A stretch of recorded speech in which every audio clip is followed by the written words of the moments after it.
So today then, the Greek tragedy. So this is our first exposure to drama in the class. For the most part, great literature up until about the 1800s or so was mostly, I should say the 1700s, up to the 1700s, was mostly drama and poetry.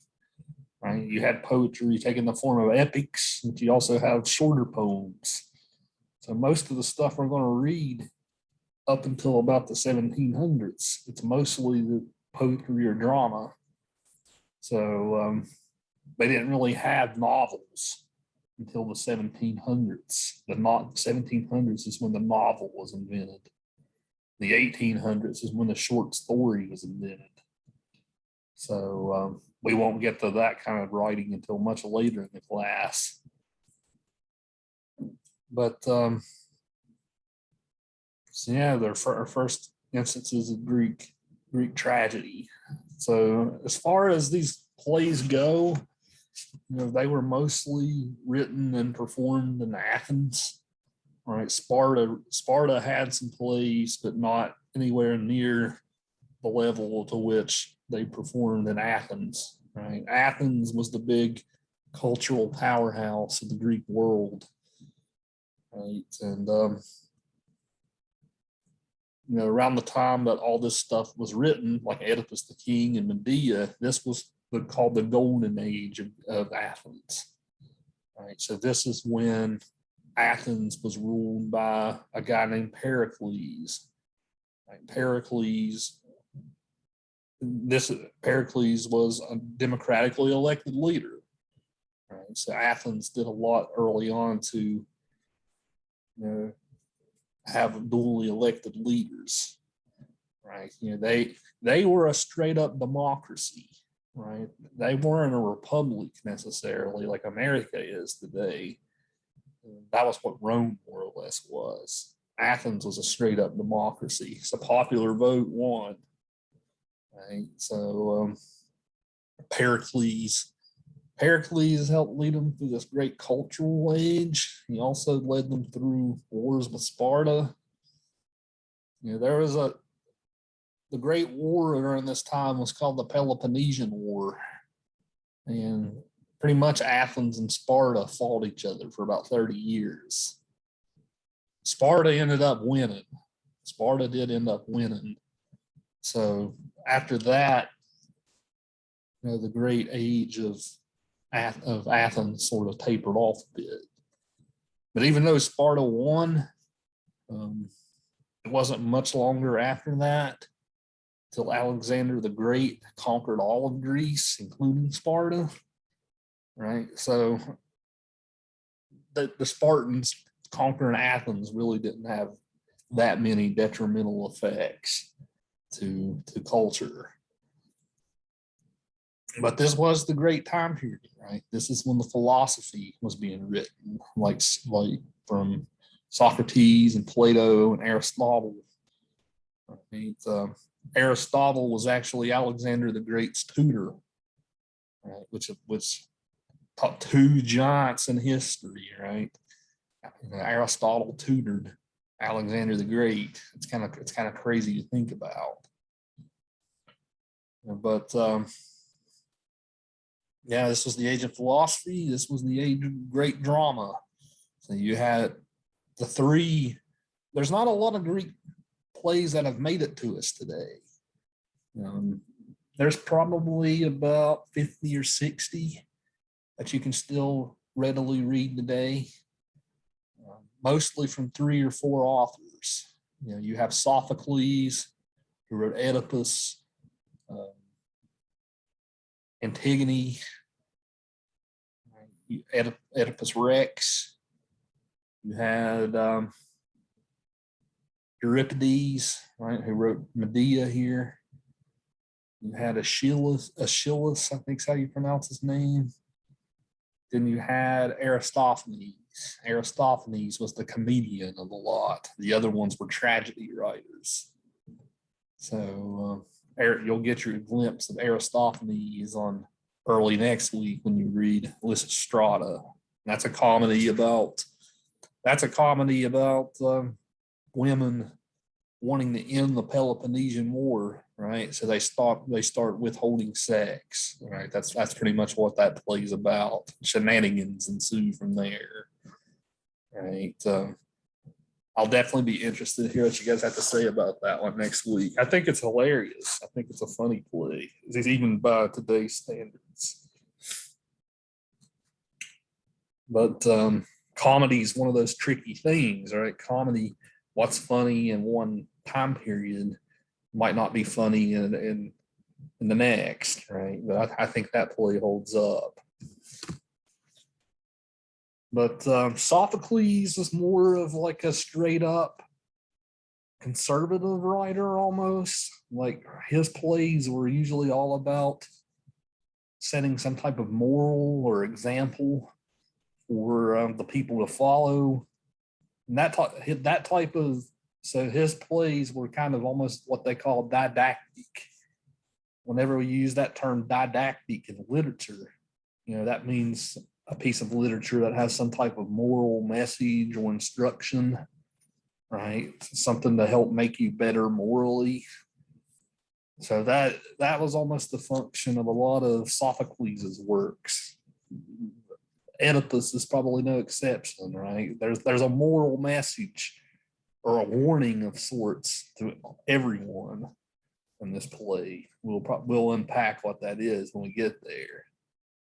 Euripedes was more of a, he was more kind of, his plots were more a little bit out there. As we saw with Medea here, right? We have a play about a murdering, a child murderer, right? She murders her own children in the play. So I should start this off by prefacing a little bit with Aristotle. So I'm going to give you guys a little bit of key terms here for what he thought constituted tragedy, and Aristotle's key terms for tragedy. And it's on that PDF I gave you on Blackboard, so if you have that handy, you can look at it. But Aristotle pretty much invented the study of literature. Right? In this book that he wrote called the Poetics, he pretty much invented the study of literature, along with many other fields and disciplines. Right? He invented almost all the sciences. Right? He invented the study of literature, rhetoric. Right? Well, lots of times in English 101, you might read parts of a rhetoric. So if you guys have ever heard the term like logos, ethos, pathos, right? I'm sure you guys have heard that at some point, right? Those terms, logos, ethos, pathos, English 101. You remember what that is, Stacy? Yes, I see it. I see you recollecting, right? Your soul is remembering that knowledge, right? So do you remember what that is? I can't. I do remember, like, once you said those, when you say them, like, I can remember them. But I think I took English 101 in probably 2003. So I do remember, like, those words. But once you said them, I remember those words. But I can't remember what they were. Shanika, I see a smile on your face. You remember what those words mean? Logos, ethos, pathos. Lord has been forever.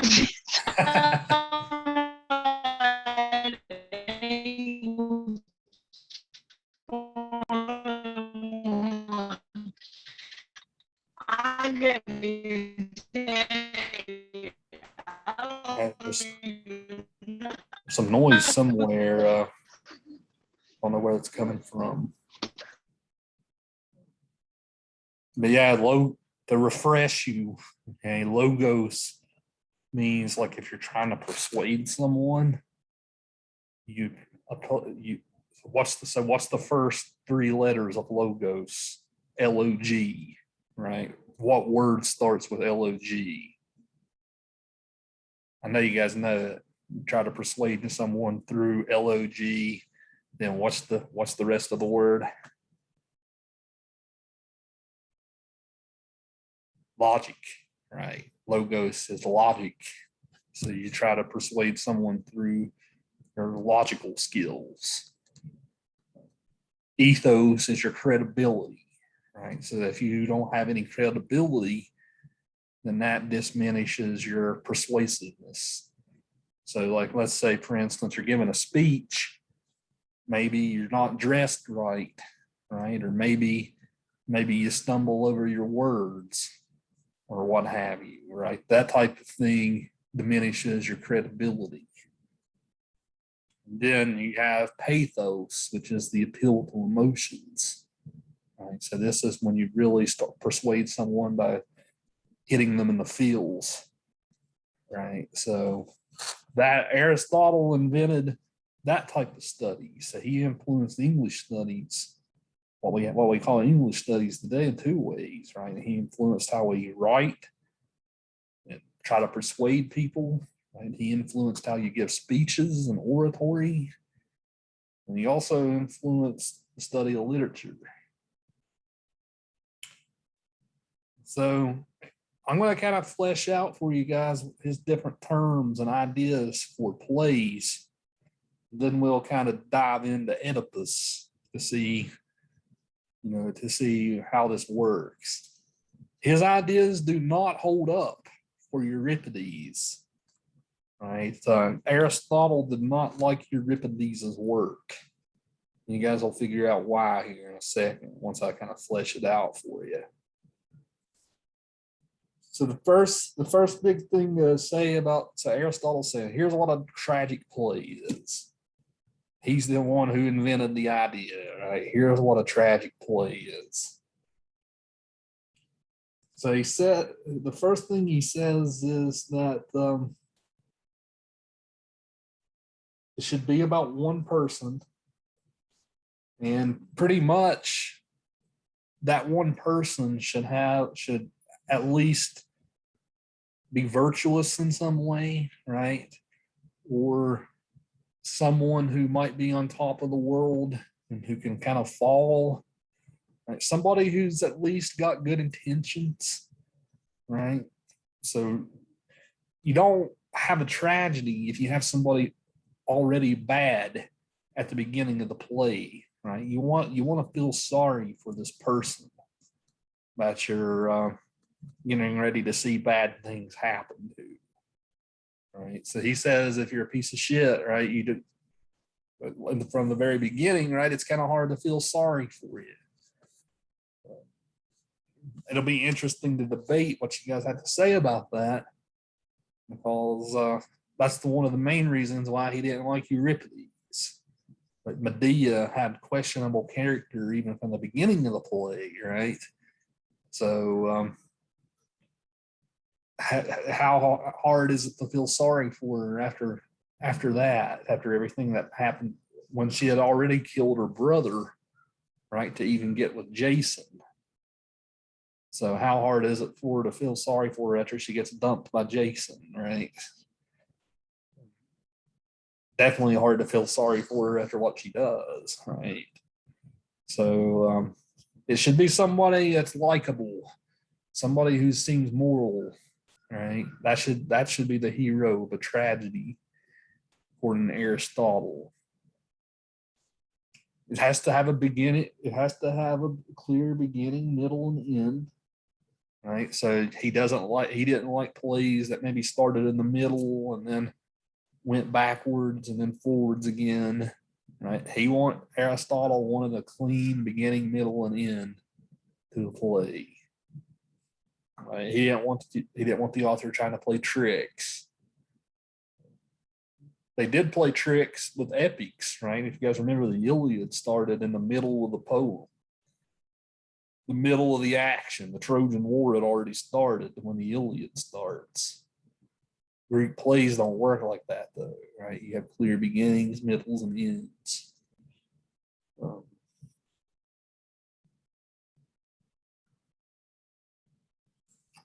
He argues that there's a big difference. So here's where he starts to define what's literature if you guys are looking at the PDF I gave you, it's on page 1150 going into 1151. He does a lot here to define, like, what's the difference between literature and history even. Like, what's the difference in the style of writing between literature and history?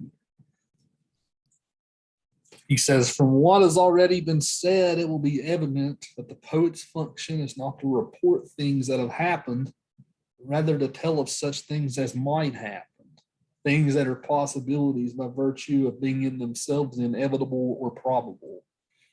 Thus, the difference between the historian and the poet is not that the historian employs prose and the poet verse. The work of Herodotus could be put into verse, and it would be no less a history with verses than without them. Rather, the difference is that the one tells of things that have been, and the other of things that might as may be. Poetry, therefore, is a more philosophical and a higher thing than history, and that poetry tends rather to express the universal, history rather the particular fact. The universal is the sort of thing that in the circumstances a certain kind of person will say or do, either probably or necessarily, which in fact is the universal that poetry aims for, with the addition of names to the persons. A particular, on the other hand, is what Alcibiades did or had not done to him. So that's the main difference between history and poetry, according to him, right? Poetry is universal, history is particular, right? So his poetry is something that speaks to more people in that way, he says. So I don't know, before we dive into the play, what's your guys' thoughts on that? Do you think there's a clear difference between poetry and, because we're learning history in this class. In a way, this class is almost just as historical as it is literature, as it is literary. But you guys are learning about history through literature in a way, right? So is there a difference between learning about ancient Greece this way versus learning about ancient Greece through a textbook, a history textbook, for instance? Which do you guys find more effective, poetry or history? Doesn't matter what your answer is here, because I like both, right? So go ahead. For me, For I me, find I poetry because just a history book is just boring to me. Right. I don't know. I can't get into it. Maybe it's because I'm a chick. Sorry. I prefer to do a history book because some poetry can be confusing to me. I agree with that. Well, I know when I was younger, I had no interest in history, but now that I'm older, I'm more interested in history, and poetry is, like he said, it's a little hard for me to kind of get what they're saying or what they mean. But I like the history better. For me, I think like this class, like a lot of the poetry and the way that it's portrayed, I think it sticks with me better just because trying to analyze out the poetry, like if something is, portrayed a certain way, I think it sticks with me better because I really, I guess, think on it, or I really try to analyze, I guess, like what happened, or maybe, how the characters felt, or like what was going on. So for me, I think I think both is, obviously history, a history book, it has the facts, but I think for me, I think poetry is it doesn't seem, I don't want to say boring, but it doesn't seem like it's just sitting in, history class listening to, just the facts, reading it that way. Poetry is maybe I guess a more adventurous way to, to learn about it. I like what you said, like poetry is more personal. So it's how somebody else's intake on how they seen it happen, instead of, like you said, history more like facts. right? So the class is divided pretty evenly, right? 50-50 on this one, man. Yeah, I feel like you can like feel the like when it describes like an emotion or something. I feel like through poetry you can almost feel that more than you can out of a history book. Right. I mean, we still learn about history through literature, right? You know, I mean, that's kind of like what this class is. But it is, Timmy said, right? The history is more straight shooting, right? You learn the facts, right? Timmy and Shanika both said that, right? You learn the facts. Literature is more of an indirect way of getting at that, I suppose you could say. Yeah, I majored in both in college, right? Because I think both of them are pretty equal. But there's some English people who really despise history, right? I don't get how you can study one without the other. That's just how my brain works. But some English teachers think that the history really has nothing to do with a great piece of literature. Right? So who cares what's going on in ancient Greece when Oedipus is written? Right? Oedipus is a play that speaks to all times, right? Not just that time. So I don't think that way. But Aristotle here, he definitely thought that literature was better than history. So that was his opinion, right? You don't have to you don't have to agree with his opinion, right? That's just his opinion. And so when it comes to tragedies, he starts coining a lot of terms here. So he said, what kind of parts do tragedies have? One part he calls the reversal. In a tragedy, there's always a moment of reversal. He says the reversal in a tragedy is a change from one state of affairs to its exact opposite. And this too, as I say, should be in conformance with probability or necessity. That's something, when I say probability and necessity here, Aristotle argues that great tragedies, right, should be grounded in reality to some extent. So whereas the Iliad, right, was very highly fantastical, you had Zeus and Apollo and Athena and all kinds of different gods, right, interacting in the story. You know, a good tragedy should be grounded in reality and in probability. Whatever happens should be something that could feasibly happen in reality. Right? You don't want in the middle of a Greek play, you're not going to have Zeus land down and like give an order or something, right? He wants it to be grounded in reality. But when I say the reversal here, right, there's always a moment in here where you start out at one state of affairs and then boom, it turns, right? The plot turns. So something reverses. Something gets worse at some point in the play.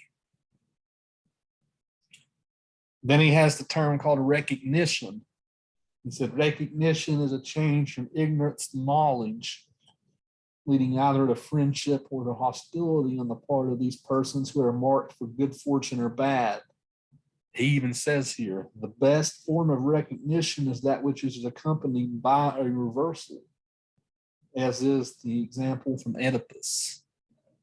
So if you guys read Oedipus, there was a moment in that play, right, where Oedipus starts putting together the pieces. He starts putting together the pieces of what he's done. Apollo has cursed the land of Thebes. Right? There's a curse, and it's apparently because of a great sin that had been committed. Oedipus learns that somehow, right, he had killed his own father and married his own mother accidentally, right? So and that happened because his mother and father left him out to die when he was a baby. Right? So it somehow came about that he ended up murdering his own father by accident, even, right? They had gotten into a fight along the roadside. And, it also tended to happen that he was a hero, right? He saved the people from the Sphinx. He solved the Sphinx's riddle. And what happened after that? He married the queen, right? Became the king of the land. Well, just so happened the queen ended up as a widow, and Oedipus was the one who caused it. So there's a moment in here, right, where Oedipus starts realizing, all shit, right? This sounds familiar, right? I think it might be me, right? That he doesn't even come out and say it, but the seed is planted, right? That this might be him. So he has to find out for sure, right? So there's a specific moment in this play where that happens.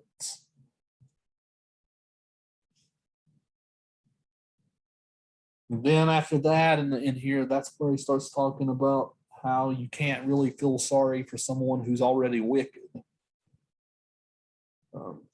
He says, and again, neither should an extremely wicked man be seen falling from prosperity into misfortune, for a plot so construed might indeed call forth human sympathy, but would not excite pity or fear, since the first is felt for a person whose misfortune is undeserved, the second for someone like ourselves, pity for the man suffering undeservedly, fear for the man like ourselves, and hence neither pity nor fear could be aroused in this case. So a lot of stories we have today, especially about violent people or people who are clearly evil, right? If a movie or a play would try to make you feel sorry for that person, like let's take let's use I'm sure some of you guys probably saw like the Joker movie that came out a couple of years ago, right? It shows how the Joker first came to be, right? Well, the movie kind of tries to make you feel sorry for the Joker, right? He's a victim of a society that made him that way. Aristotle thought that kind of story was crap, right? You shouldn't feel sorry for someone who's wicked, right? There's no excuse for being wicked. There's a lot of stories like that today. Like anytime you have like these documentaries about serial killers or something, right? They'll try to make you feel sympathy from maybe what they went through to put them into that state or something like that. So he thought that kind of story was crap. Then his biggest term, he defines the role of the chorus too. That's something else I should probably mention. So if you guys notice when you read these plays, you always have a character in Greek plays called the chorus. And the chorus represents the people at large. So the people of Athens in this case, or the people of Thebes. This is the voice of the people's reason, and things like that. Or it could be the character's conscience, right? The character's conscience is oftentimes the role of the chorus too. So you can't really think of the chorus as a real person when you read Greek plays. It's kind of like I said, the voice of reason, the voice of the people, or the character's conscience. So he even defines what that means here. Biggest term that he has is called catharsis. Catharsis. See it? So make note of all these terms, guys, by the way, because all this stuff might be stuff that shows up in the exam at the end of class. Right? Just wink, wink, right? But catharsis is the idea that there should be, in a moment of in a tragic play, there should be a moment where all the emotions kind of come forth all at once, right? There's a moment that there's this like moment that kind of punches you in the gut in a play, and that's when the emotions that the play invokes in you should come out. So this is the moment where, oh, this is where you shed tears, right? You shed tears for the character, for whatever they're going through. So catharsis means purging, right? You're purging out all the negative emotions that you're feeling. So that's the moment that hits you in the feels, right? When you shed some tears. So a great tragedy, he argues, always has this moment of catharsis. So before we dive into, so that's pretty much it for Aristotle.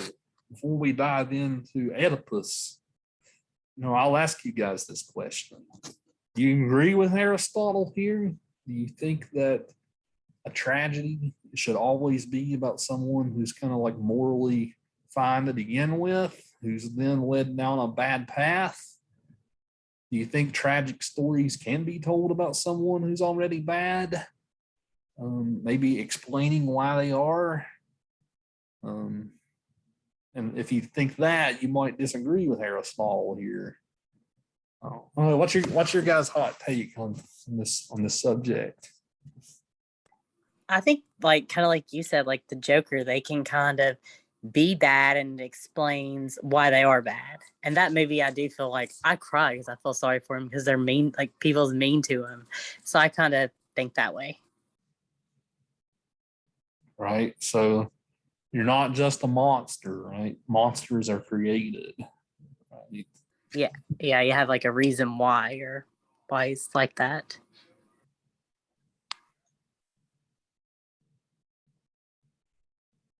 With the rest of you. I think that it can always get worse. So, I mean, it's either you don't have to be good to go bad. It can be bad. And, it's like the saying, it said, well, it could be worse. So, right. Like, for instance, my son had cancer, which he's healed from it now, but it's bad enough he had cancer, but he could have died from it, but he didn't. So. Right. So things can always be worse, right? Yeah. I'm living right here. I think that people can go. I'm sorry, Stacy. Go ahead. That's okay.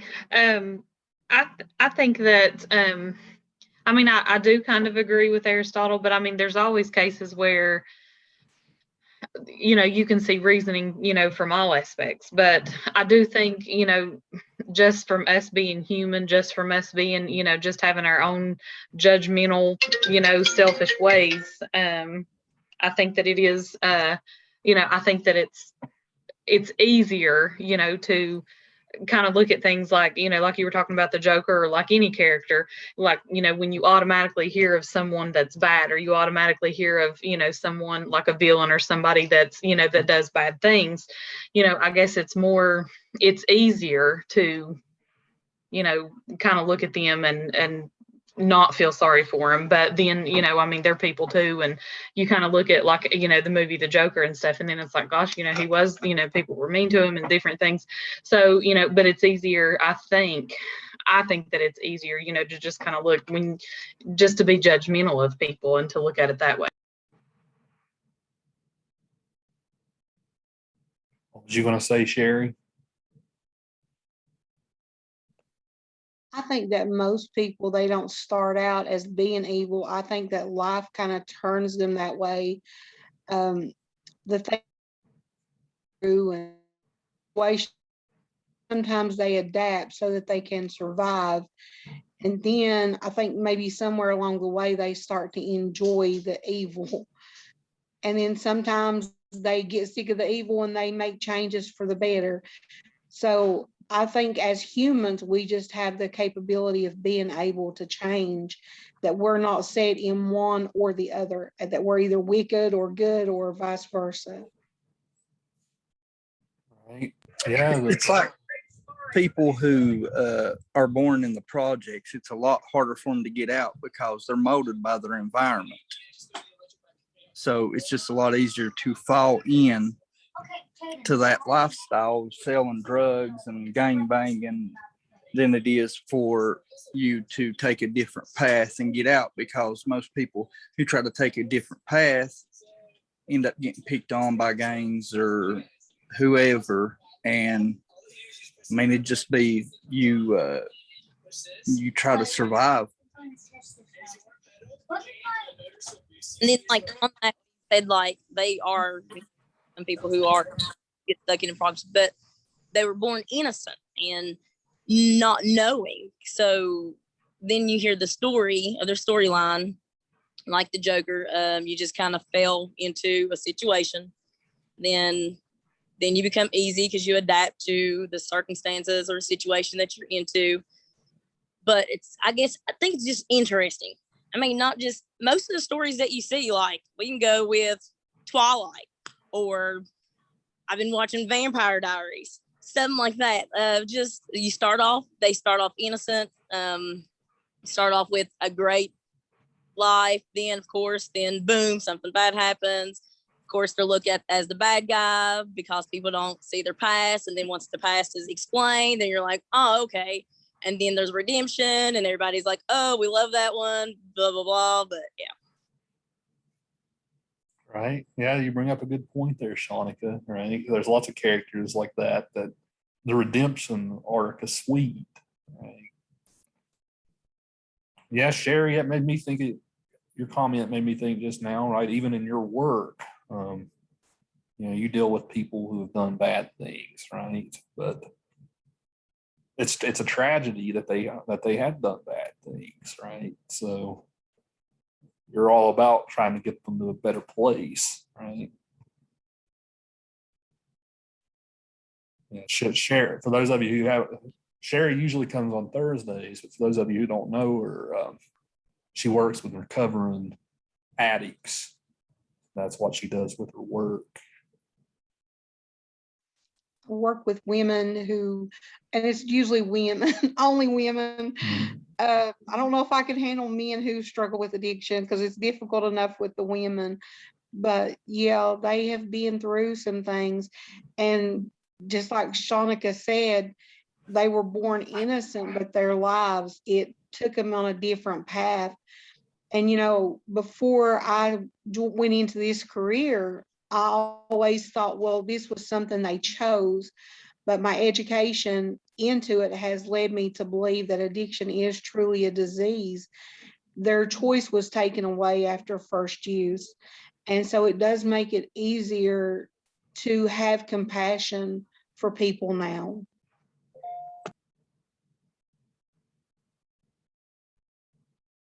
Right. Now, if you thought about this just like Aristotle, right, it would be hard to feel pity for such a person, right? So, I think I'm kind of leaning with you guys here. I've always thought Aristotle's a little restrictive here with his rules, right? But this is going to lead us to an interesting conversation, especially when we talk about Medea here, right? Because can you feel pity for this character, right? She's pretty reprehensible. But did the society create the monster, right? Just like how society created the Joker, right? Did society create Medea in the story? So we'll get back to this. But let's dive into Oedipus first. If you guys are familiar with psychology in here, right, you guys now know where Sigmund Freud got his idea from. Now that is this play, Oedipus, now that you've read it. Right. Sigmund Freud's idea was called, Sigmund Freud's the father of modern psychology, right? He came up with the idea of the Oedipus complex, right? So he tried to explain childhood development, especially for a boy, right? He said, Freud argued that when boys are like 1 or 2 years old, they develop an unhealthy, almost sexual attachment to their mothers, right? Only when the father gets involved, right, does the male child then realize, hey, this is taboo. I can't feel this way. This isn't acceptable. So that first moment is when the boy realizes that's that boy's first moment of trauma in his life, right? And then after that, you start to repress things, right? You start to repress things that you feel, and that goes down into your subconscious. And your subconscious is your dream state, right? Whenever you dream at night, these are things that your brain has processed, but kind of put down into your subconscious, right? Where you're not actively thinking about it, but your brain's still working it out. So, Freud argued that all male children always usually have some type of weird attachment to their mothers. So he argued the same thing for women and their fathers, right?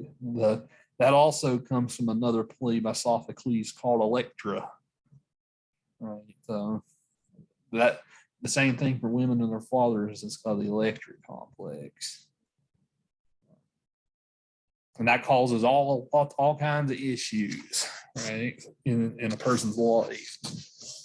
So Freud argued that to give somebody good therapy, right, you have to get to the root of the issue, right? You have to help that person dig out what's in their subconscious that's bothering them, right? So if something's bothering somebody down in their subconscious, it'll result in behaviors, right? Bad behaviors. It'll result in certain tics that the person might have. So, I'm very much simplifying all of Freud's ideas here, right? But that's pretty much what he claimed. I don't know. Do any of you guys buy into Freud? Do you guys think he's right about this type of thing? And do you guys think he took it too far by claiming that a little kid feels that way? Some of you in here have had children, right? So I'm especially interested to hear from all of you on this one. I don't think he was right. I mean, there may be an attachment to our children, but I don't think it is sexual in nature. I think it's more of just a bond that we have. I could be wrong, but even as a child, I don't ever remember having those type of feelings toward my parents.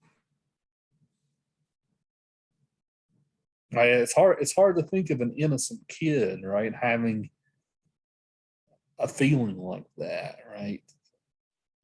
But even if it's not, he says that it's definitely an inappropriate bond, right? He says that eventually the kid realizes, hey, this isn't acceptable, however deep it goes. Sherry, what was you going to say? I saw you unmute your mic there. I don't know. I just think that I think he's a fruitcake. Right. Little bit. It's just really hard to think of as a kid having those types of feelings for any parent. And I'm adopted, so toward my adoptive parents, I don't ever remember having any of those types of feelings, other than being grateful that they had taken me into their life and loved me as their own.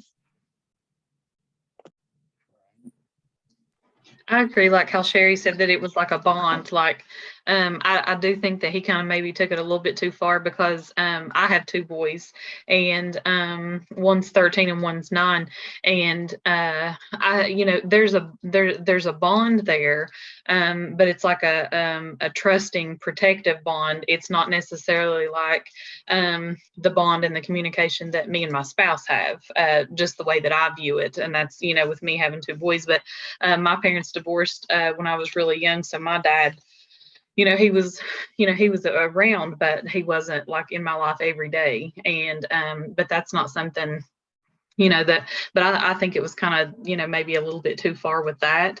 I think that I think it was maybe a little bit too far with that, but I think that there's a bond there, and there's a love, and there's a connection, for like a mother and a son. But I don't think it's anything, that's close to or resembles like the bond, that me and my husband feel. Everybody Yeah, I seems to agree with. concur. Sorry, No, I agree with that too. But I do feel like there is a bond that, and my brother, he was a mommy's boy, and I was closer to my dad. But it was nothing like just like I do have for my husband, like she said. But I do feel like my brother was closer to my mom, and I was closer to my dad. But nothing out of the way at all. Like never had, and like Sherry said, never any kind of thoughts like that crossed my mind. right. So to play devil's advocate with you guys here, right? I don't like Freud either. I'm just playing devil's advocate, right? But when you're 1 or 2, right? He says the kid feels that way, but that can't necessarily articulate it, right? And that's when the father or the mother comes into the picture, right? That's when the kid realizes, hey, this isn't right. That helps create the kid's emotional state, I guess you could say. So Yeah. Sorry. Yeah. Like there's a bond and a trust there. Like, like with my boys, like, if there's something, like when they were little, like, if something scared them, or, when they were first learning to walk, or if they were scared, or if they were sleepy, or if they needed something, like they had that bond, they had that trust that they could come to me, they could trust me, they could, if something scared them, they ran to mom, or they, you know what I mean? Or even their dad too. But I mean, they just had that bond of, that's my person. I can trust them, and they're going to take care of me and protect me. And, for the most part, that's how, kids feel. Even children that are not necessarily, raised by their own parents, I guess it could be, the person that is their parent or guardian, or I know for a lot of kids these days, it's the grandparent that they have that bond with. Like maybe if their mom or their dad's not raising them, if there's a grandparent, some of them feel closer to, the step parent that's in their life. And, for them to be able to, to have that feeling of, protection and security for them.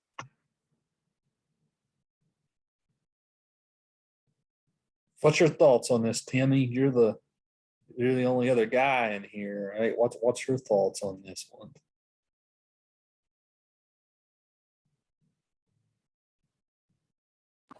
I'm sorry, I didn't hear you.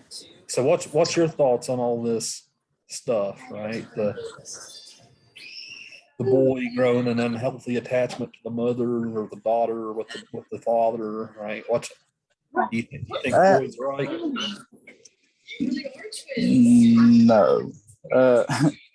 Well, like someone else had said, growing up, I was always closer to my mom. But and then my sister was always closer to my dad. But as I've got older, me and my dad do a lot of things together. But like with my kids, I've got 2 boys and a girl, and it's not.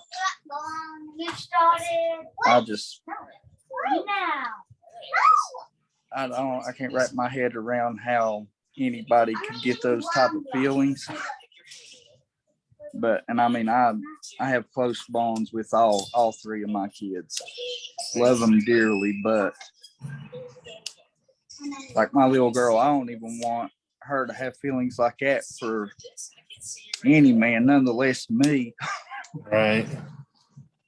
said, I've always said since she was born, it's like, well, I've got probably about 16 years of freedom left before I have to go after little boys that are going to be trying to come after her. So I got about 12 more years of freedom left. It's just unhealthy. Yeah, I mean, all of you all who have said something know a lot more about this than me, right? Because most all of you guys in here are parents, right? So you guys have more insight into this subject than me for sure.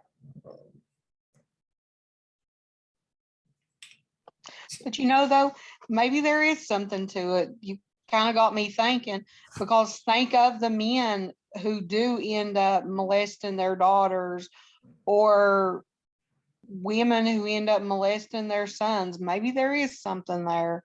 Maybe Freud was onto something. But as far as me, I would never view my children in that type of way. But I had a sister-in-law, and it was common knowledge that her grandfather was her father. He had children by both of his daughters. So it does make you wonder, was Freud onto something, and maybe they never got past that phase? Would that be more something psychological? I don't know. It just mentally messed. I don't know. But like for me, I have 2 boys and 2 girls, and one we're in a process of adopting. But with my girls, I know which my girls are biologically mine. They are more so, they're actually closer to me than they are my husband. But my son is closer to my husband than he is to me. But I guess when it comes to like protection and feeling safe, it is vice versa. I think he feels more safe with me because I'm more understanding. My husband's more aggressive when it comes to the boys. And then when it comes to the girls, I'm more like, all right, whatever. I've been through it, get over it, move on. But he's more like, can be more softer with the girls. And then with our littlest one that we're adopting, I mean, he's kind of like mine. We've had him since he was 6 weeks, well, like 6 days old. But he's closer to me. He has a better bond with me, but he has a playful bond with my husband, if that makes sense. All right. So in your case, it's the exact opposite, right? Of what Freud said, right? So your case definitely disproves that in a way. Yeah, it's an interesting idea.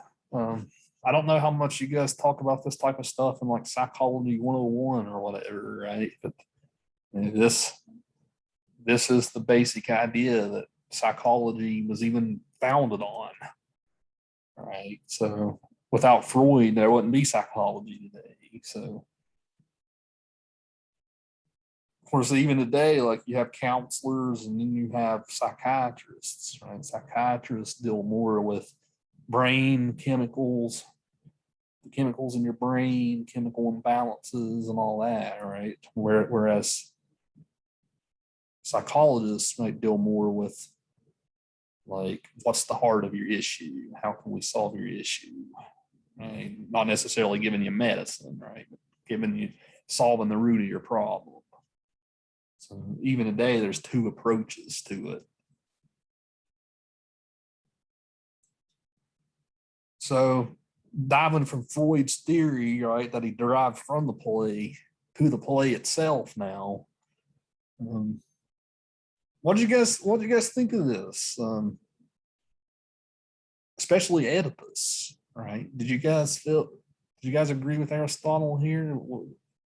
Did you feel sorry for Oedipus? Especially here, like, I don't know what was your guys, tell me you guys your thoughts and feelings as you kept reading this thing. You started to discover the horror in yourself at what Oedipus had done without even knowing that he had done it, right? I guess the question is, if he does have this complex, right, is he guilty, right? Or is he a victim in this story? And is he a victim of the gods playing a sick joke on him? Right. So remember, the Greek gods aren't necessarily friendly, right? Is he a victim, or did he dig his own hole here? As he discovers what he had done. So, what's your guys' thoughts on this character? Felt like he was a victim. It was like he did when they told him what was going to happen. He tried every way in the world to avoid that happening. And then it still ended up being fulfilled. And so I really did. I felt like he was a victim. I felt sorry for him. And as I was reading, I was like, oh, no, no, no, no, no. Please, no, not this. And then lo and behold, as it was revealed, yeah, sure enough, he had killed his father and had children with his mother.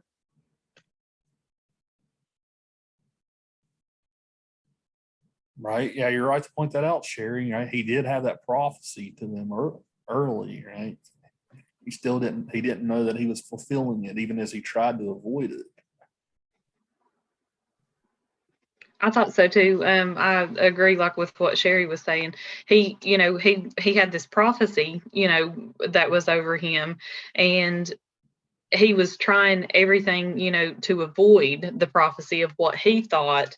He left what he thought was his mom and dad, because he didn't want that, to happen. And then by him, leaving and doing all that, then it was like he ended up, walking right into it. And I know when I was reading it too, I was like, oh man, that's, and then I was like, oh, okay. And then I was reading, and then it was like, and then the mentioned like the louse and his dad, and I was like, oh no.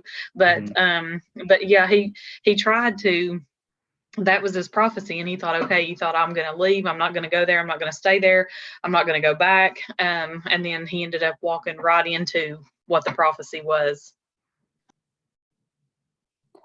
Yeah, I agree with both girls. I have pity for him because he did try to avoid it. Right. Somebody raised the question last night. This was an interesting point somebody raised in class last night, that they said Oedipus didn't have to get with an older woman here, right? He could have gotten with a younger woman. What do you guys think? What do you guys think about that? He could have avoided the prophecy if he wouldn't have been after the older ladies, right? So what do you guys have to say about that one? Well, now maybe she didn't look old. Maybe he thought she was young. Right. She was the queen, right? So she probably lived a pretty pampered lifestyle, right?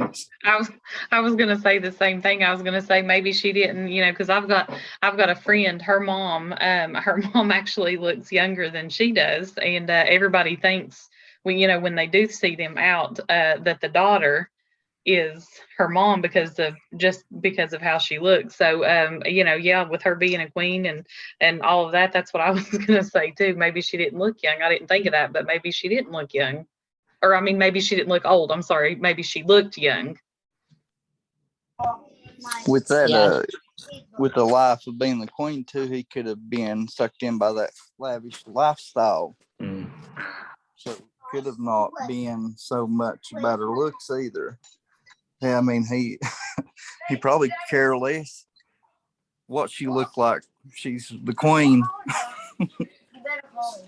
Right.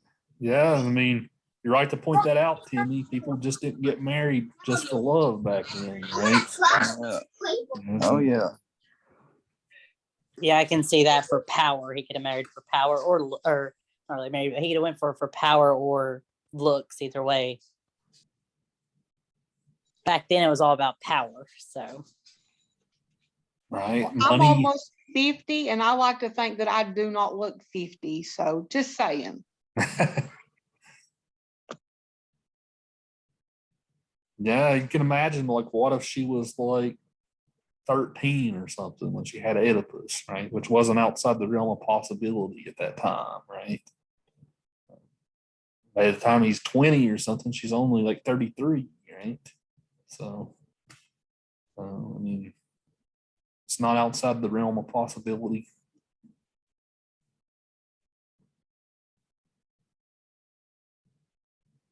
Yeah, so yeah, that was a good point that was raised, but you can't fault the guy, right? Maybe he likes more mature women, right? You can't fault the guy for that. And with the gods being involved, his fate was sealed. Right. Yeah, well, there's no way he could have avoided it, right? With the gods prophesied, giving this prophecy. Yeah, we have that in this play. You guys all seem to feel some pity for Oedipus here. Nobody's being too hard on him. You also have the idea, the big theme in the play of knowledge, right? Knowledge, especially forbidden knowledge, is a subject matter in this play.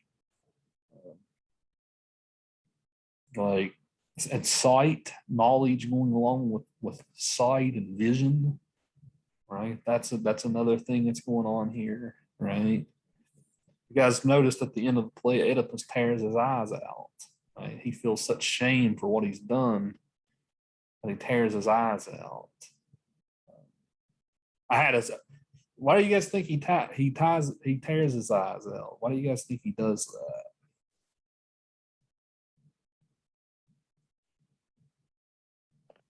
I think so he didn't have to look at himself like looking into a mirror. He didn't want to see him because when he did, all he saw was what he had done.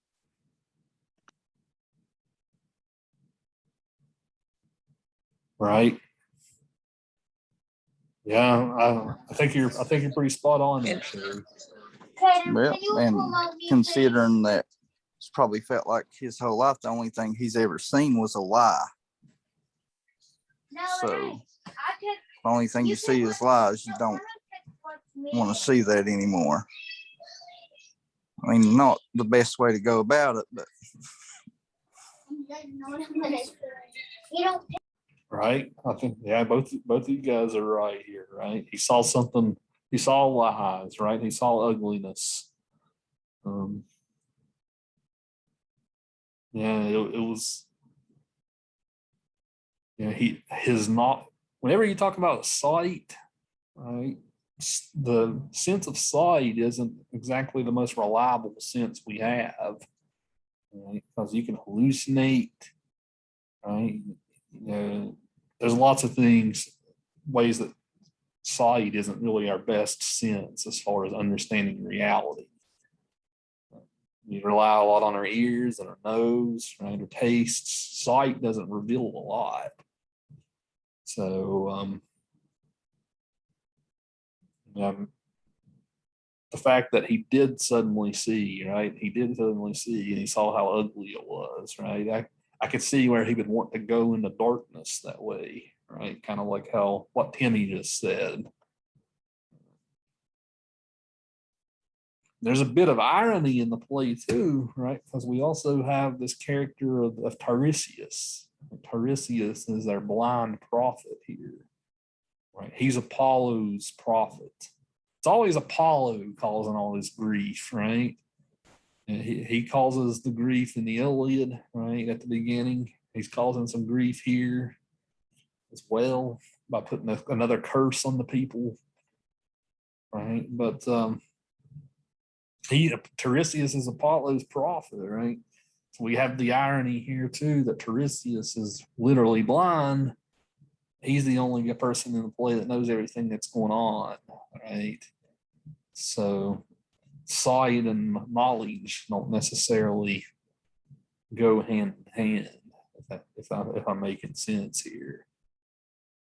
Right. So there's a sense that the more you know, the worse your sight gets almost. Right? And I think all of our senses can really be betrayed if you think about it. If someone is whispering, you may not what they say and think that you're smelling food when you're smelling some type of air freshener. Even with our touch, it's not always exact.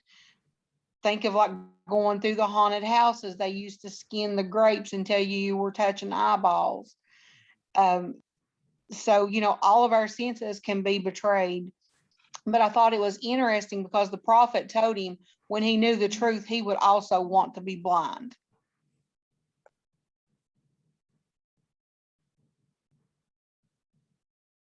Right. Yeah, it's hard to blame the guy, right? If you found that out about yourself, right, you probably want to tear your eyes out too, right? It's a pretty bad thing to find out that you've done.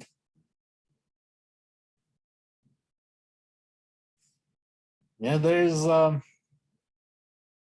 victims in this play, right? If it's not Oedipus himself, his daughters are definitely victims here. He even says that at the end of the play. Right? He tears his eyes out, but he's got his two daughters, right? He says, remember that in ancient Greece, women couldn't really make their own way, right? It was so patriarchal. So if a woman was going to live a comfortable life, she had to get married. Well, he says, "Oh, who's going to want to marry you all, right? You know, you all are, you know, you're, you know, when I had you with, I'm your mother's son, right? And I had you with my mother, right? Who's going to want to marry you, right? You're the product of incest, right? You might have had, they might have illnesses or symptoms of that. I don't, if that's not clear in the play, they don't say that, but they might, but who would want to marry someone, right, who came from such a circumstance, right? So that's the ultimate curse in ancient Greece, right? If you're unmarriable, right, what's going to happen to you? I mean, it's a bit of a scary thought, right? But it's hard to argue at these girls in the play who don't ever speak once, but they're the ones who are the victims here, because they were born with that circumstance. They didn't have any say.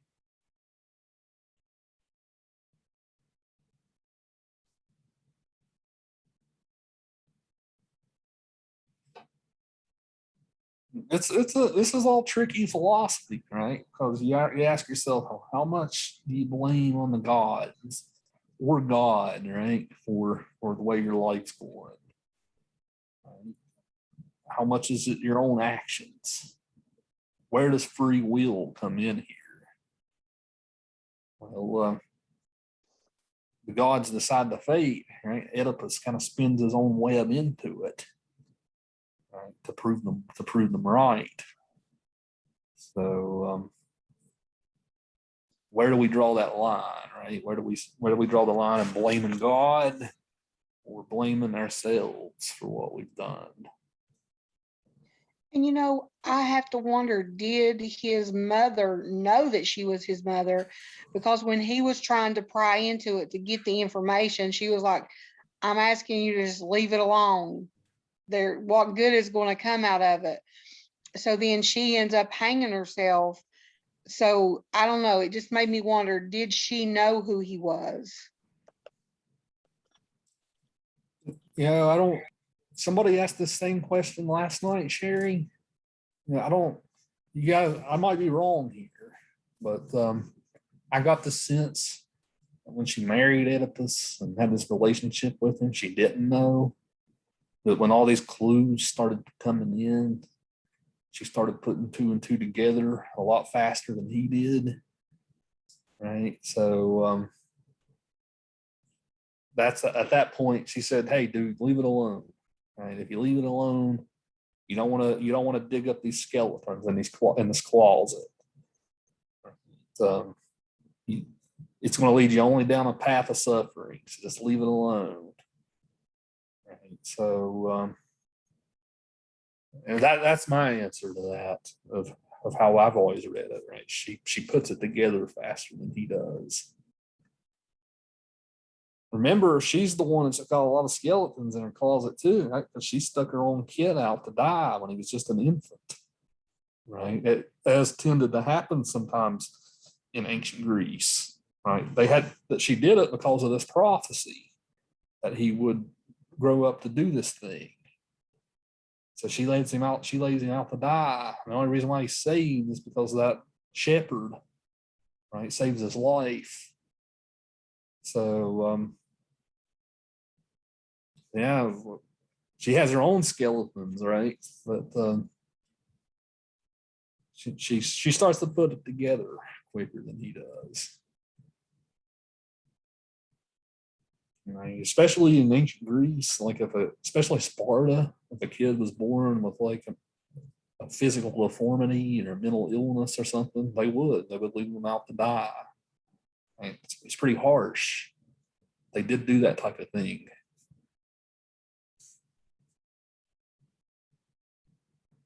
So,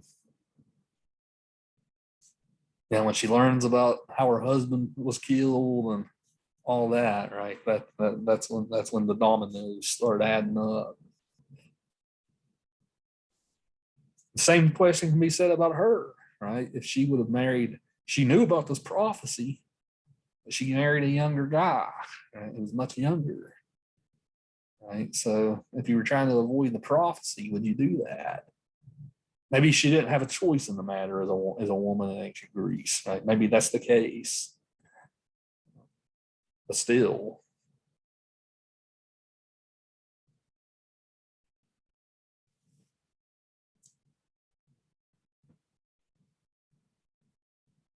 Yeah, it's a complicated web here, right? There's no right or wrong answer to these questions, right? Even in our own lives, where do we start passing blame on something else, whether it's God or the way other people are treating us, right? Versus what our own choices have led to. If Oedipus is even a victim of his own complex, right? Maybe that's not his fault. If you accept Freud's theories as truth, right? Maybe that's not his fault. Maybe that's just how people are. Lots of maybes here.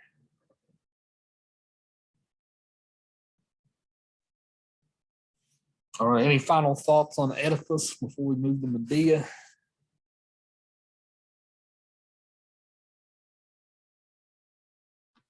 I think that, like, our actions have consequences, and then something else just to add to that, like, does a certain action then lead to just a certain or a particular consequence, or do we have the power then to change different things? And I know, like, sometimes we get to a point to where, and we've kind of touched on this a little bit on, like, plan and like God's plan for our life and things like that, like in previous classes. But it kind of, I don't know, for me, it kind of goes back to that, because it's like, we can pray. And I do think to a certain extent that we do have our own free will. But, also at the same time, there's still a plan that's going to happen. And I think that we have our free will, but, sometimes it's almost like, you can pray and pray and pray about a situation, but then, it's almost like then you realize, or then you get to a point to where it's like, okay, if this is not how it's supposed to be, let your will be done then.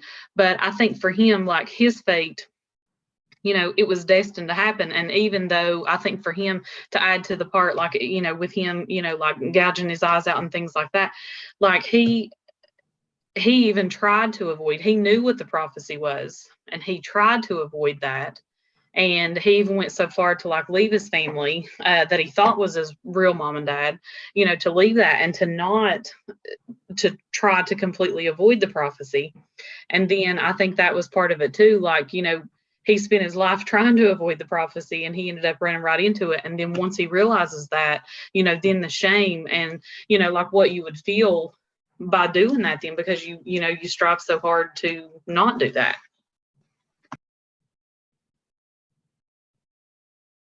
Right? They call that in modern physics and stuff, right? They call that the butterfly effect, right? One small inconsequential action can lead to a hurricane coming, right? It's kind of your thought there, Stacy, kind of reminded me of that idea, right?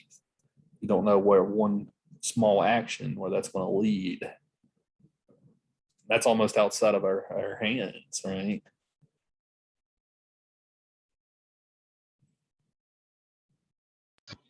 Yeah, and like with her saying, and one thing that I thought about, like when you all were talking about, like his mom, and I do think that she, in the beginning, I don't think by reading it, I don't think that she knew like that's what it was. But then I do think she figured it out a lot quicker than he did. And it's almost kind of like, you see on some of those shows, that was when you all were talking about that. That's one thing that it reminded me of, because, she figured it out. But then it's like she tried to get him, don't do that. Like when you see people trying to do like these paternity tests, and maybe you see like, this couple that's been together, and then they wonder, maybe this family, this dad has been in a child's life, for so many years. And then they almost come to the realization, what would it matter? Like I've seen, like on certain movies or different things, like where people just end up maybe throwing the paternity test away, or not even looking at them then, because it's like, okay, this could change everything, because then,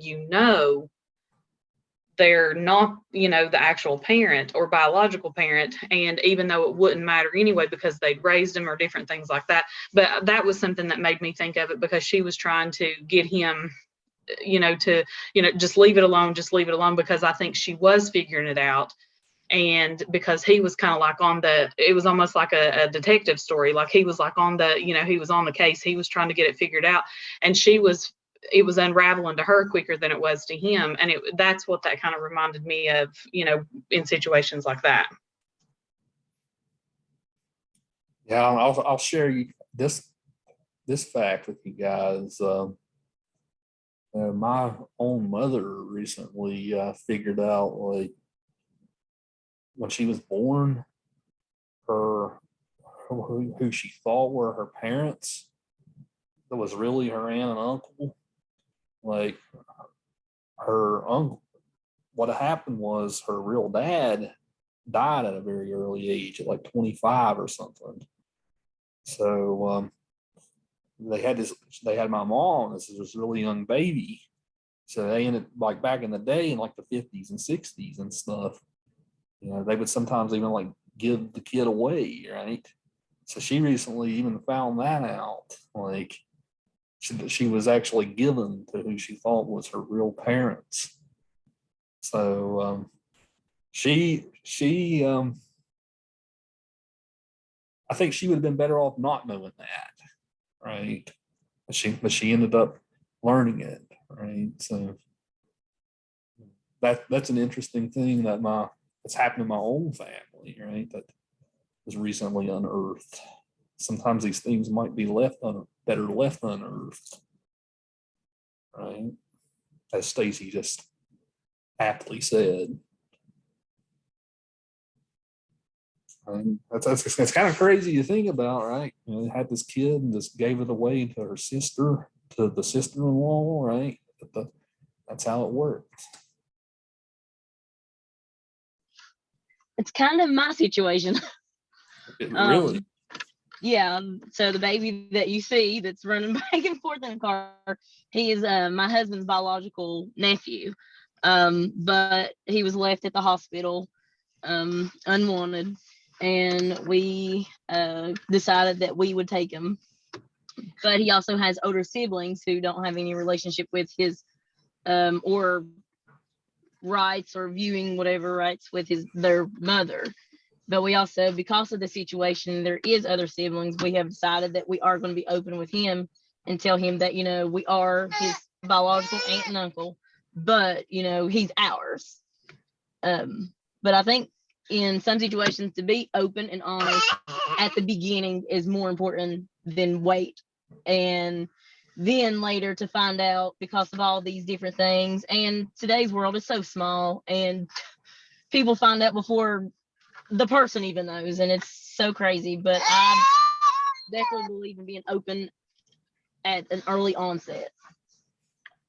Right. I think you're right. I think you guys are right to do that, Sean. And be open and honest with him early on, right? That'll prevent a lot of bad things from being unearthed later, right? So I think you're making the right call there.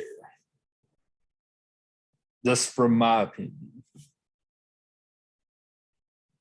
Now I'll end our discussion of Oedipus with one final thought. He needed more Povich living back then, right? They could have run some paternity tests, right? Maury would have figured out who the father was, right? So, so if only Maury would have had a show going back then, right? So I'll just leave with that joke, right? You guys have all seen those talk shows, right? Who's the father? You always have the guys who are like, yeah, I'm not the father. Me, I couldn't understand why the women, if they know there's a chance of someone else, why they would go on there and embarrass themselves. Right. Like, why? Why? It's always some good entertainment to that show. You see the worst of humanity coming out of those shows. That's the best part. Well, let's segue over into Medea now.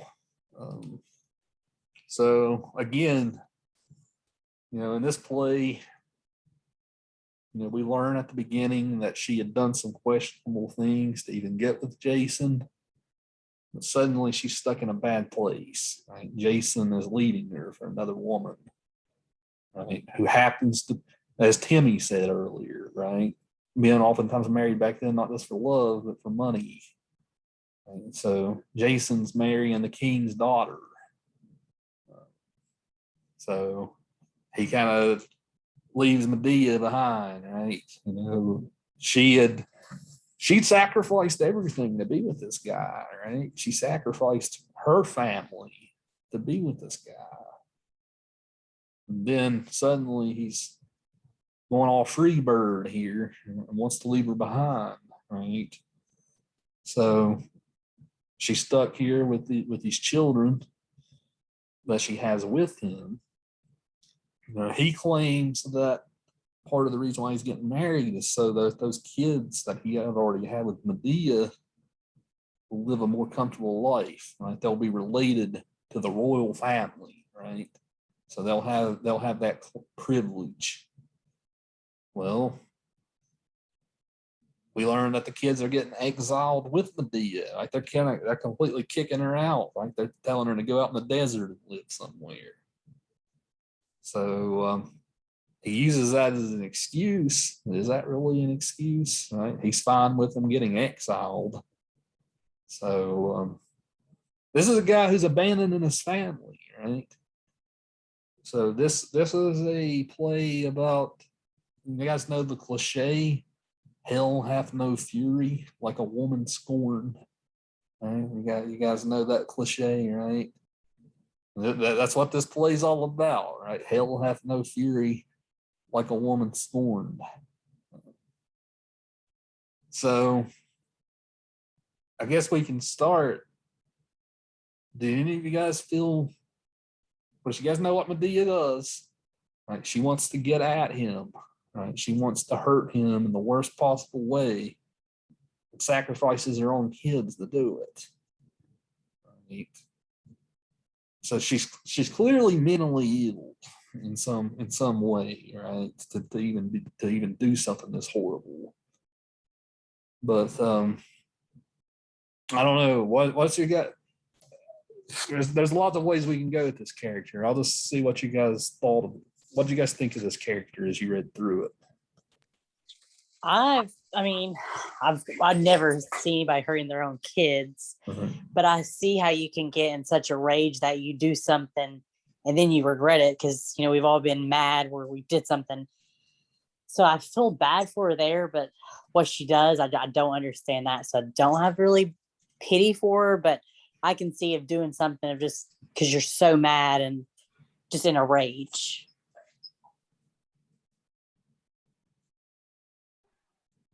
When I first started reading it, I thought, you know, I'm going to admit that I did have, you know, kind of, you know, I felt pity for her because it was like, it almost seemed like when you were first reading it, even though everything else that went on, Jason was still leaving her for, you know, like, for part of the royal family. So at the very beginning, when I started reading, I was like, man, I was like, you know, she, you know, doing all these things and, you know, and he's still going to leave her and all this, you know, and then the more that you read into it, you could almost like, and I ended up reading this like all at one time, like it was getting really late and I started reading it. I thought, well, I'm going to read a little bit and then I'll put it down. I ended up staying up, like I read the entire thing all at one time because I just couldn't put it down because I was like, what? No way, you know, that they're going to do this. But when I first started reading it, I was like, oh, you know, like he's going to leave her, you know, for somebody else and they've got kids together, you know, and different things. And then the more that I read it, then it was almost like, you know, you could almost, you know, hear just in like some of the things, you know, them back and forth at each other, like how they, you know, when you would read it, it was almost like you could, you know, like play it out in your mind. And then by the time you get to the end of it and you figure out what's going on, you're like, oh my goodness, like she, you know, she does seem like, you know, she's really unstable here, you know, doing all this stuff. And then you get to the very end. But that's like, I mean, even for me, like, you know, like, Kashina said, I do see, you know, like maybe doing something and you're so mad and you're so upset. And then, you know, you're regretting it or you're regretting something you said or something like that. But even no matter how mad I've ever been like at my husband, I still don't think that I know that I would never be able to do anything like that because then it was almost like she was just doing it because she knew it would hurt him. It's like, I know by taking my own children's life, it's going to hurt me because they are my children. But this is this is another way that I'm going to get at him. It's going to hurt him to know that his children are gone, to know that I've taken the, you know, the children's lives. It's going to really get to him. And it was like she had that much, you know what I mean, like rage in her that she was willing to be that selfish to take their lives just to, you know, just to hurt him. And that's part of like what he was saying to her. But I mean, you know, to be that unstable to do that. By the end, no, I did not. I kind of was like, she kind of tricked me on like the way that, you know, the story was playing out because I didn't feel that way by the end with her. Right. There's a certain line in the story where that line gets crossed, right? You'd kind of have to be a monster to say you felt sorry for her all the way, right? But some of the way, right? Maybe so. But a line does get crossed somewhere here. It's easy to see why Aristotle would have been disgusted with his character, right?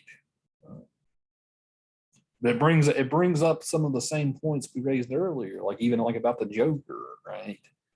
You know, is this monster created by the society that she lives in, the society that's so hostile towards women? Is that where our sympathy might come from? Feeling sorry and actually feeling sorry for a monster. Comparing Medea to the Joker here, right? Like what do you guys think about that?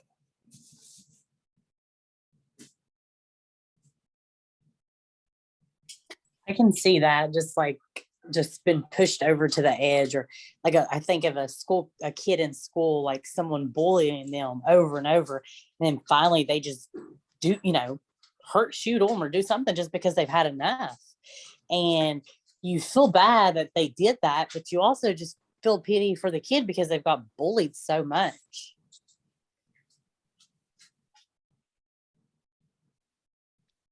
Right? I've never watched The Joker at all. I'm not a big TV person. I was telling my husband earlier, my TV's not been on for 2 weeks. He's an over-the-road truck driver. But in reading the story, it was almost like she was trying to destroy his lineage. She wanted to make sure that his name did not carry on. Right. Back then, that was the ultimate thing to do to a man, right? You know, it was very important for that family name to go on, especially for somebody who wanted to marry into the royal family to continue the name, right? Could you do a worse? It wasn't even like his love of the kids, right? Maybe it was his love of that name being passed down, like you just said, Sherry.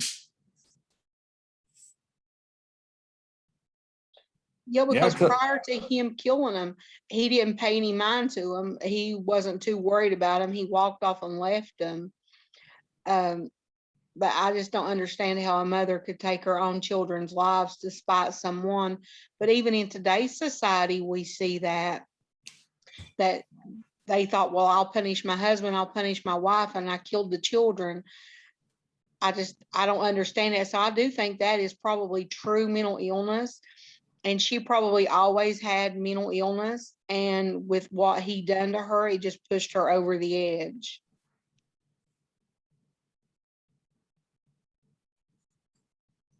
Right. I remember hearing a case recently in the news about, you guys know the story where the guy was having an affair on his wife and then ended up murdering them all. Right. You guys know what Sherry knows what I'm talking about, right? What's his name? Chris or something? Yeah, I think so. Yeah, I remember that. Right? And he was like a good dad, supposedly, or whatever. Yeah, he put on a good mask, right? He seemed like the community guy that goes to church, the family man, right? Then ended up doing this horrible, horrible thing. And he really didn't do it for like being mad or anything. He did it for his own pleasure, kind of, because he was wanting that other woman.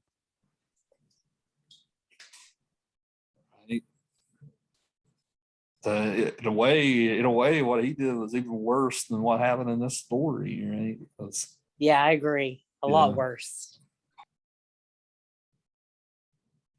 You know, the degree of moral culpability, right? Yeah. How, if we would use a modern psychological terms, how would we diagnose this woman? Like Sherry said, she's very unstable. Depression, very depressed, postpartum. Right. You probably go on forever and ever. But like you see it a lot though, a lot of women depressed and feeling lonely. And why take the kids with them? No idea. But want to kill themselves and take the kids with them. I don't know. For some reason, they always want to take, a lot of them take the kids with them. Yeah, there was the case back in the 90s too, right? You guys might remember this. You know, the woman who drowned the kids in the bathtub. She was dealing with postpartum. You guys know, Sherry knows who I'm talking about. Yeah, I forget her name too. I think I seen something about that on Lifetime when they used to have like movies like that. I think I remember it on Lifetime. And there was another one. It's been a lot of years ago because I can remember reading it like as a freshman in high school. And she killed all of her children, her girl children, because the husband wanted sons. And then there was one where it was supposed to be kidnapped and all of this. So it's not anything new that we've not saw in the news. I think it's maybe this is where they got their ideals from. Who knows? But I think it's true mental illness.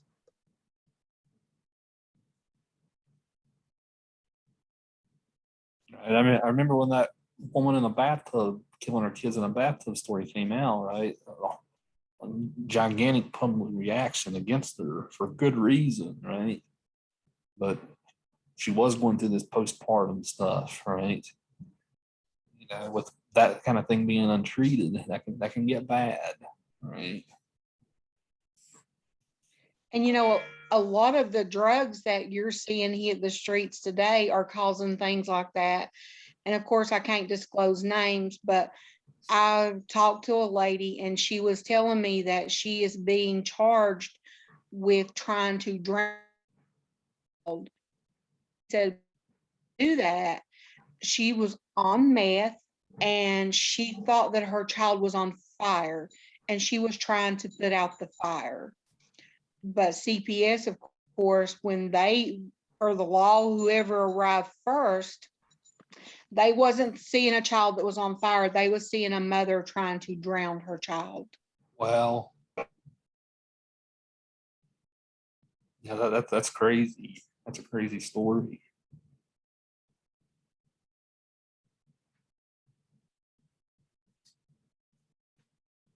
Yeah. Yeah, as you guys are, seems like you guys are digging into the human side of this character, right? What she did wasn't monstrous, but maybe she was led to this point. The story goes, the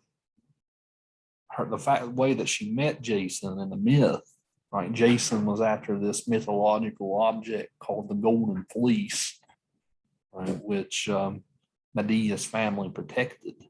So he kind of like seduced her here. He seduced her and even got her to kill her own brother, right? As part of this plot to get this golden fleece object out. So she didn't have to kill her own brother, right? But he did help seduce her, right, into doing it. So now she's left without a family, without even a family to go back to now that she's being dumped by this guy.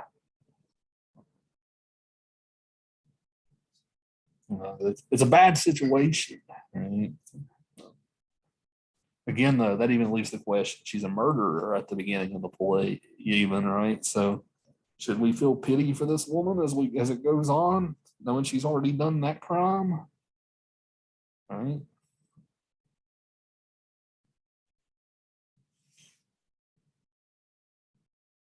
Yeah, as the play goes on, the chorus, I told you guys earlier, the chorus often acts as the voice of reason or conscience. You know, the chorus interacts with her, right? The chorus is like, sure you want to do this? You sure you want to do this? This is horrible. Is anything going to be solved? This guy doesn't care about these children anyway. So if you kill him, what's that going to do to him, right? Is that really going to hurt him when he's fine with them getting exiled anyway, right? The chorus asked that question at one point. She's like, oh, maybe you're right here. Maybe you're right. She ends up coming up with we end up learning, this is where the line gets drawn for me. I asked earlier, you guys, like, where does this line get drawn? For me, it gets drawn when you learn that maybe Jason will take these kids into his own house. She can be exiled, but not the kids, right? That possibility comes up, but she's not open to that, right? She's so prideful. She's kind of like Achilles in that way, right? She's very prideful. That would be a slap in the face to her. People would laugh at her. People would call her a deadbeat mom, right? So let's take them with me, right? Like Sherry mentioned earlier, right? So when people come to that type of weird logic, but that's when the line gets crossed for me, when she realizes there's an alternative for these kids and put them in a decent situation, but chooses not to. You guys disagree with me on that one?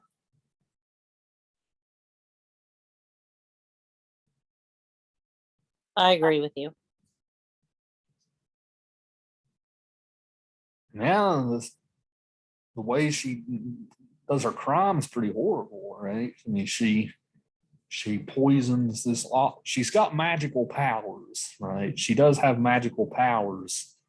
So that's another way that the play defies Aristotle, right? Because he wanted everything to be grounded in reality.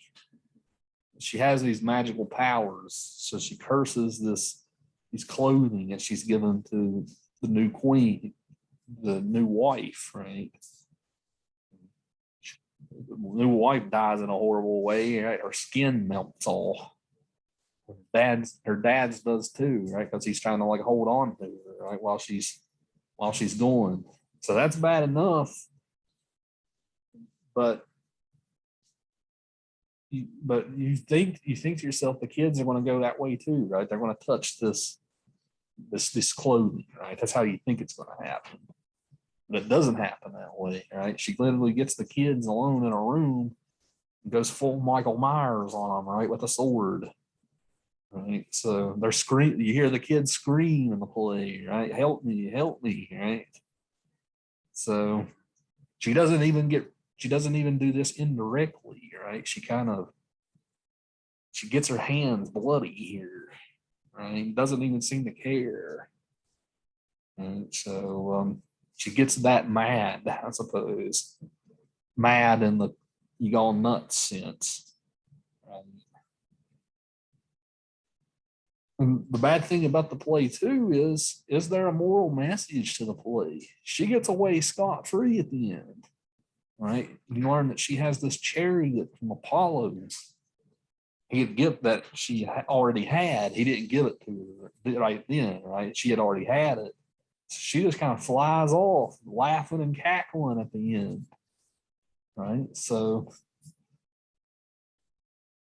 And she assured herself a safe place to go before she finished her plan.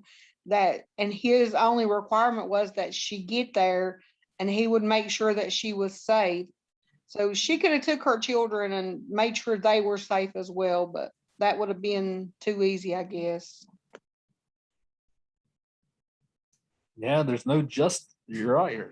There's no justice in the play, right? She's left to go off. I bet the guy wouldn't have agreed to shelter her, right, if he would have known this, right? But that's where this play rubs a lot of people the wrong way, right? Because she isn't punished. Maybe she will be by the gods later or something, right? We don't know that. So Oedipus is punished for his crimes, right? He punishes himself for his crimes. Nobody tells Oedipus to pull his eyes out, right? He does it himself. Right? She just gets away scot-free here.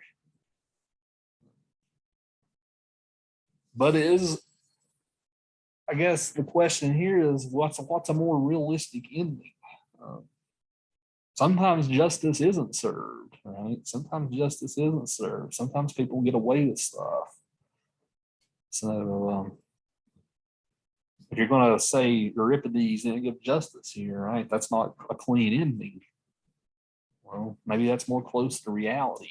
I'm throwing out lots of maybes here, but maybe that's how the world works, right?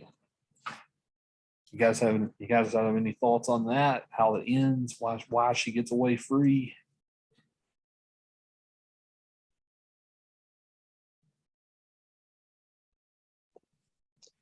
Like you say, to maybe show that the world is not sunshine and roses, and sometimes those people that commit crimes, they're not brought to justice for their crimes. They get away with it.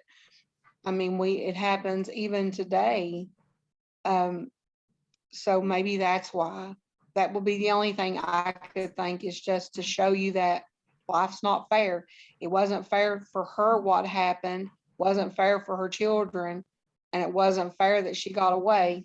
Or maybe the gods thought that she had suffered enough and that she deserved to get away. Right. What was the name of that woman in Florida who supposedly killed her kid, and was it Casey Anthony? Was that her name?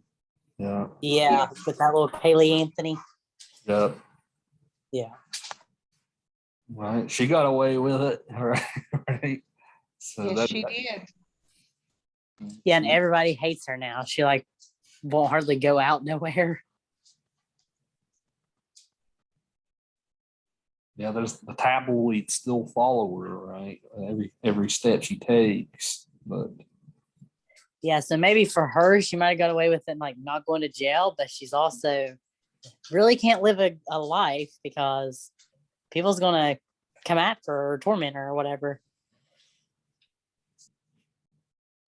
Even though she's not in prison, she's still a prisoner. Right? Well, and then you got to think, like, for her, even though, like, say maybe she does get away, you know, when she lays down to go to sleep at night, like, what does she think about? Or, you know, like with her kids, you know, not being there, like she may have had that much rage, like maybe, you know, at that point to go ahead and do that. But then, you know, like later on, even if she would get away, you know, like what, you know, what kind of life does she lead then? How does she feel, and how does she look at situations? And you know, mentally, you know, how is she affected by not having her children there? And, you know, like, how does that come back to haunt her then? Yeah, because I think her motive was like she wanted to go out and party, and or I think that's what they thought, like she wanted this party life. Well, she's not getting that. She might not be a prisoner in jail, but she's a prisoner of her own mind. Which both things are bad, right? But it's hard to argue that she still has some freedoms, right? So I don't know how she makes her money or does anything like that. I don't know. I would have to read up on it. You can imagine nobody would hire this woman for a job, right? After everything that came out. I don't know how she even survives. I don't know. The last thing that I saw, like when she was actually in jail waiting for trial, was just like women that get obsessed with serial killers. There was men who was obsessed with her and they were sending her money. And I know that she tried to tell her story through one of the, like I said, I don't watch TV, but it was Lifetime or A&E or something. And she was going to tell the story and she wanted to sell it. So that's probably how, right? She's probably lived off those book royalties and Lifetime movie royalties and all that.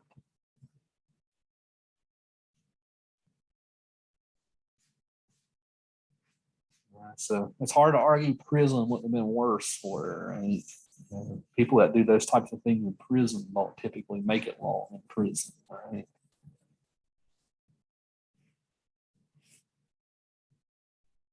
Yeah, pretty rich conversation we had today, guys. You know, the nuances of Greek tragedy, right?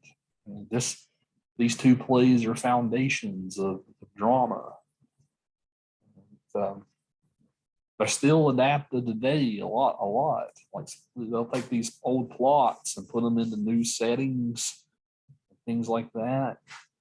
So these plays are still acted a lot today or changed around.